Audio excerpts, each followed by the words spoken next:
হে friends, তো সবাই কেমন আছো? আই হোপ সবাই ভালো আছো। তো আমিও ভালোই আছি।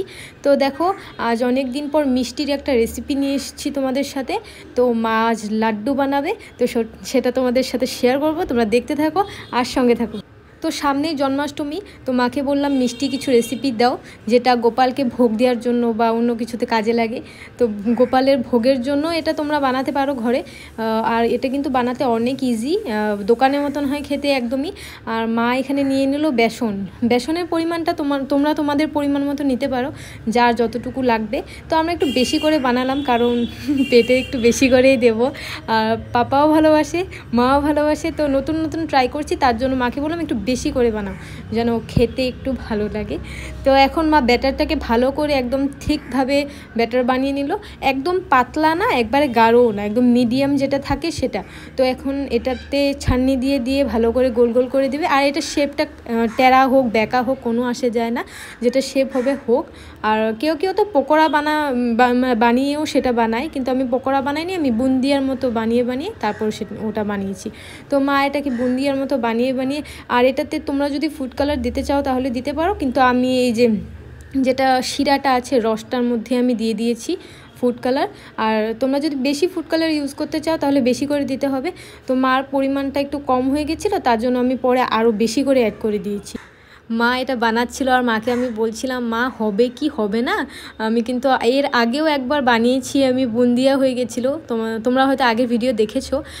ওদিনও আমি লাড্ডু বানাতে গিয়ে বুন্দিয়া বানিয়েছিলাম, কিন্তু তখন জানতাম না বুন্দিয়া দিয়েও নাকি লাড্ডু হয়ে যায়। তো এবার আমি একটু ভালো করে প্রিপারেশন নিয়েছি আর ভেবেছি এবার বানাবই, যেমনটা করে হোক, খারাপ হোক ভালো হোক, বানাবই। তো এটা আমি মিক্সিতে গুঁড়ো করে নিয়েছি, তোমাদেরকে সেটা আমি দেখানো হয়নি। আর এত প্রচুর গরম না, তার জন্য আরও বেশি কষ্ট হচ্ছিলো। আর গরমের দিনে এসব বানাতে কিন্তু অনেক প্রবলেম হয়। তারপর চিনির শিরাটাকে দিয়ে দিলাম কড়াতে দিয়ে তারপরে একটু একটু করে বুন্দিয়ার যেগুলো মানে মিশ্রণ আছে সেগুলোকে দিয়ে ভালো করে নাড়াচাড়া করতে হবে। আর আমাদের শিরা একটু কম পড়েছিল, তার জন্য আবার বানিয়েছিল মা। তারপর বানিয়ে আবারও দেওয়া হয়েছে এটাতে। তো ভালো করে দিয়ে নাড়াচাড়া করতে হবে, যেরকমটা করে নারকেলের নাড়ু বানানো হয় একদম সেম টু সেম, যত পর্যন্তই মানে একদম মানে পুরো মাখো মাখো হয়ে না আসবে না, তত পর্যন্তই নাড়াচাড়া করতেই থাকতে হবে। তো মাকে বলছিলাম, যখন আমাদের গপুকে একদম মানে এখন তো এখানে পুজো দিতে অনেক কষ্ট হয়, কারণ জায়গাটা অনেক কম, তার জন্য। তো তখন বললাম গপুকে এসব বানিয়ে ডেইলি খাওয়াবো, আমরা বাড়িতেই মিষ্টি বানিয়ে গপুকে ভোগ দেবো।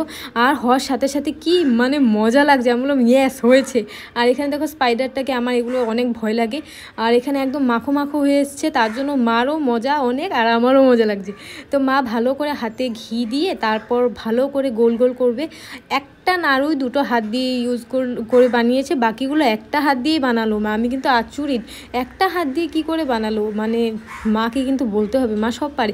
আর আমি একবার গোল করতে নিয়েছিলাম, আমার দ্বারা আর হলো না, তার জন্য আমি আর বাদ দিয়ে দিয়েছি। আমার দ্বারা এসব হবে না, যার দ্বারা হয় এইসব মানে তাদেরকে দিয়ে সব বানাতে হয়।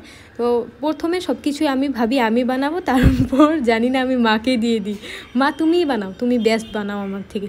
তো মাকে জানি না কি দেখাচ্ছিলাম আমি ওপরে। তো অলরেডি একটা লাড্ডু হয়ে গেল। তারপর সেকেন্ডটা এটাও কিন্তু দারুণ। আর লাড্ডু কিন্তু একদম সেম টু সেম দোকানের মতো হয়েছে। আর পাপা আসার পর না, পাপাকে আমি খেতে দিয়ে বলেছি, পাপা বলো তো এটা সাইজ হিসেবে আমি এতগুলো লাড্ডু কিনে এনেছি, কত হবে? আমি বললাম 8 টাকা পিস হবে। পাপা বলে কি বেশি নিয়েছে তোদের থেকে 8 টাকা। তো পাপাকে পরে বললাম না, আজ মা বাড়িতে বানিয়েছে হোমমেড। তো পাপা তো বিশ্বাসই করতে পারছিল না যে সত্যি এটা ঘরে বানানো। কিন্তু খেতে কিন্তু অসম হয়েছিল। তোমরা এরকম বাড়িতে ট্রাই করবে খাওয়ার জন্য, একদম সেম টু সেম দোকানের মতো হয়েছে। একদম কি বলবো, মানে সত্যি মা কিন্তু অনেক কিছু পারে। আর আমার অনেক মজা লাগছিল। ফাইনালি আমাদের লাড্ডুটা হয়ে গেল। ওই বছর বানিয়েছিলাম, ওই বছর হয়নি। তো এখন আমি টেস্ট করে খেয়ে দেখব কেমন হয়েছে। তো আমি দেখাচ্ছিলাম পিসটা হাতে নিয়ে, তো অনেক দারুণ হয়েছে। মুখে দেওয়ার সাথে সাথে যেটা দোকানের মতন ফ্লেভার হয় না, তার থেকে বেশি ভালো হয়েছে। তো আমার না ঘরে এসব বানিয়ে খেতে অনেক ভালো লাগে। বাইরের জিনিসের থেকে ঘরের জিনিস বানিয়ে খাওয়াটা মজাই আলাদা, সেটা নিজে বানানো আর কোথায় বাইরের। তো আমি এসব অনেক ভালোবাসি, বাড়িতে নতুন নতুন কিছু ট্রাই করার জন্য। তো এরকম মিষ্টি রেসিপি যদি তোমরা আরও দেখতে চাও তাহলে মাকে দিয়ে আরও কিছু বানাবো। তো তোমরা ভিডিওটা ভালো লাগলে একটা লাইক করে দিও। আজকের জন্য এতটুকুই, দেখা হবে একটা নতুন ভিডিওর সাথে। আজকের জন্য টাটা।